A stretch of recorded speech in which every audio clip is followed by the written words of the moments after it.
પ્રાયોજક છે cancer healer centre, a new beginning. અરવલ્લીના મોડાસામાં નકલી સિંચાઈ કચેરી કૌભાંડ મામલે 11 મહિના બાદ નોંધાશે ફરિયાદ. ધારાસભ્ય ધવલસિંહ ઝાલાએ નકલી કચેરીનો કર્યો હતો પર્દાફાશ. ડીપીઈઓની અધ્યક્ષતામાં 5 સભ્યોની સમિતિએ 2 મહિના બાદ તપાસમાં ડીડીઓને રિપોર્ટ સોંપ્યો છે.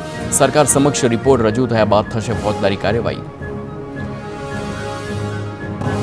સાબરકાંઠામાં ઈડર વડાલી સ્ટેટ હાઈવે પર ગમખ્વાર અકસ્માત બાદ મોડે પોલીસ તંત્ર જાગ્યું. ખેડબ્રહ્મા પોલીસે અકસ્માત બાદ 22 જેટલી ખાનગી ઇકો ગાડી ડિટેન કરી. ઘટના બાદ મોતની સવારી કરાવનાર વાહન ચાલકો સામે પોલીસની ફરિયાદ. સુરત મહાનગરપાલિકાની પેડ એફએસઆઈની આવક 1000 કરોડને પાર પહોંચી છે. ચાલુ વર્ષમાં સુરત મનપાએ 109 કરોડનો ટાર્ગેટ રાખ્યો હતો, જેની સામે 429 પ્રોજેક્ટો અને 2802 પ્લોટ વેલિડેશનની ફાઇલો મંજૂર કરાઈ છે, જેથી મનપાને અત્યાર સુધીમાં 1009 કરોડની આવક થઈ છે. રિયલ એસ્ટેટ ક્ષેત્રે રાજ્યમાં અમદાવાદ બાદ સુરત છે બીજા નંબરે.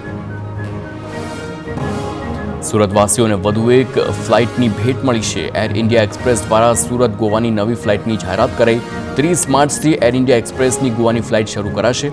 ગોવાની નવી ફ્લાઇટથી સુરત બેંગ્લોરને પણ કનેક્ટિવિટી મળશે, તો એરલાઇન્સ દ્વારા બુકિંગ પણ શરૂ કરાયું. દાહોદ અને પંચમહાલ જિલ્લામાં વહેતી પાનમ નદી ખાતે મોક ડ્રીલ યોજાયું છે. દાહોદના રામા અને પંચમહાલના દહીકોટમાં યોજાયું છે મોક ડ્રીલ. તો ઇન્ડિયન ઓઇલ કોર્પોરેશન અને ગુજરાત ગેસ લિમિટેડના સંયુક્ત ઉપક્રમે આયોજન.